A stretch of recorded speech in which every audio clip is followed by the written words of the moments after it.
warahmatullahi wabarakatuh. Puji syukur marilah kita panjatkan atas kehadiran Allah Subhanahu wa Ta'ala, atas berkat rahmat dan hidayahnya, sehingga kita masih diberikan kesehatan dan kesempatan hingga pada hari ini. Dan tak lupa juga salawat serta salam semoga tetap tercurahkan kepada baginda kita Rasulullah SAW, Nabi sekaligus Rasul yang mengantarkan kita dari alam kegelapan menuju alam yang terang benderang, sama seperti saat ini. Baik, pada kesempatan kali ini kami akan memaparkan sedikit materi mengenai sasaran ukur. Adapun materi yang dibahas di dalamnya yaitu populasi, sensus, dan sampel. Adapun presentasi ini kami lakukan untuk memenuhi salah satu tugas mata kuliah statistik deskriptif oleh dosen Pak Rusdi, SPD, MPD. Sebelum memulai materi, alangkah baiknya kami memperkenalkan diri terlebih dahulu. Baik, kami dari kelompok 3, yang mana anggota kelompoknya yaitu Yuni Indri Astuti, Dian Hidayati Rahman, Karmila, dan saya sendiri, Nasrul. Sebelum melangkah kepada materi, alangkah baiknya kita melakukan musabahah diri terlebih dahulu, yaitu dalam Quran Surat Al-An'am ayat 38, di mana di sini kita dapat melihat ayatnya, artinya yaitu kami lupakan sesuatu apapun dalam Alkitab, kemudian kepada Tuhanlah mereka dihimpunkan. Jadi dalam ayat ini menjelaskan tentang bagaimana manusia dihimpunkan atau disatukan. Populasi merupakan kelompok, kumpulan, atau himpunan dari keseluruhan objek yang akan kita teliti.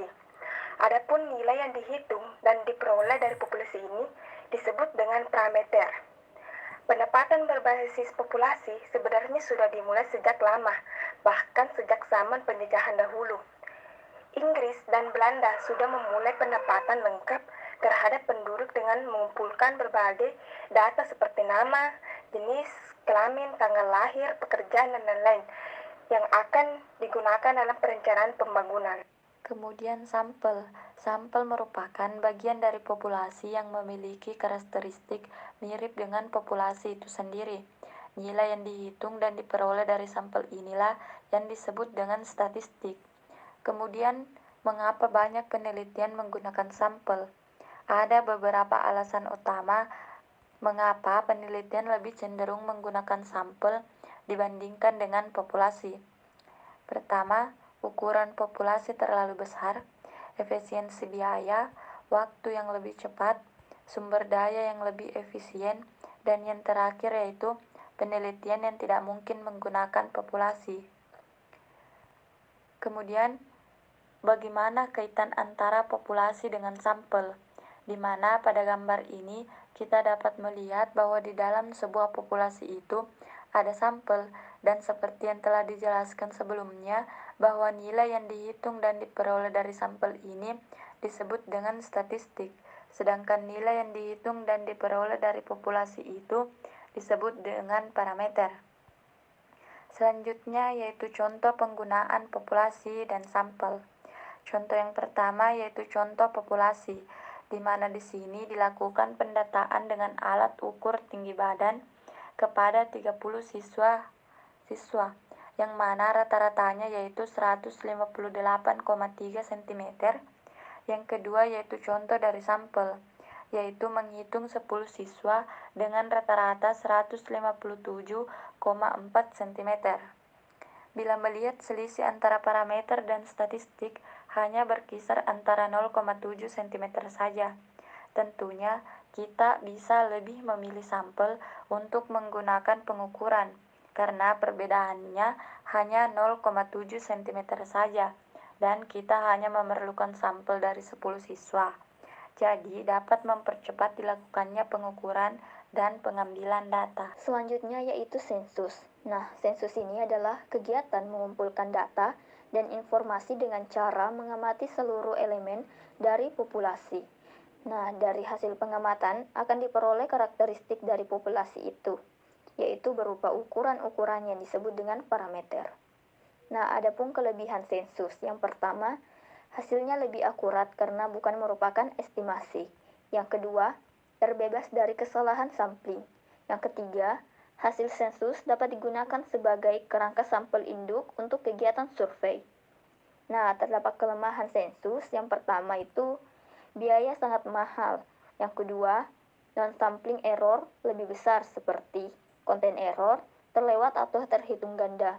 Yang ketiga, cakupan variabel terbatas karena mempertimbangkan keterbatasan jadwal sensus. Yang keempat, kesalahan sulit diperbaiki.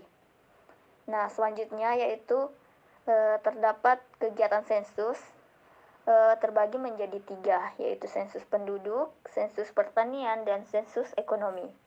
Yang pertama adalah sensus penduduk.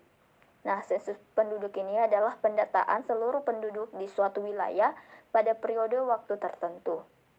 Nah, di Indonesia, sensus penduduk dilaksanakan sekali dalam 10 tahun, yaitu tahun yang berakhirnya 0. Nah, tujuan dari sensus penduduk ini yaitu untuk mengetahui jumlah, komposisi, dan karakteristik penduduk. Nah, bagi BPS, hasil sensus penduduk juga digunakan untuk menyusun kerangka induk untuk perencanaan sensus dan survei selama 10 tahun berikutnya setelah sensus dilakukan atau sampai dengan sensus penduduk berikutnya. Yang kedua yaitu sensus pertanian. Nah, sensus pertanian ini adalah pendataan seluruh usaha pertanian di suatu wilayah pada periode waktu tertentu. Usaha sektor pertanian ini dikelompokkan menjadi 6 subsektor, yaitu tanaman pangan, hortikultural, perkebunan, peternakan, perikanan, dan kehutanan. Dan tujuan dari sensus pertanian ini yaitu untuk mendapatkan data statistik pertanian yang lengkap dan akurat sehingga dapat digunakan untuk evaluasi dan perencanaan pembangunan di sektor pertanian. Yang ketiga yaitu sensus ekonomi. Sensus ekonomi adalah pendataan seluruh unit usaha ekonomi, kecuali pada sektor pertanian, di suatu wilayah pada periode waktu tertentu. Tujuan dari sensus ekonomi ini yaitu mendapatkan data jumlah usaha dan karakteristik usaha serta informasi lain terkait unit usaha. Baik, itulah presentasi singkat dari kelompok kami.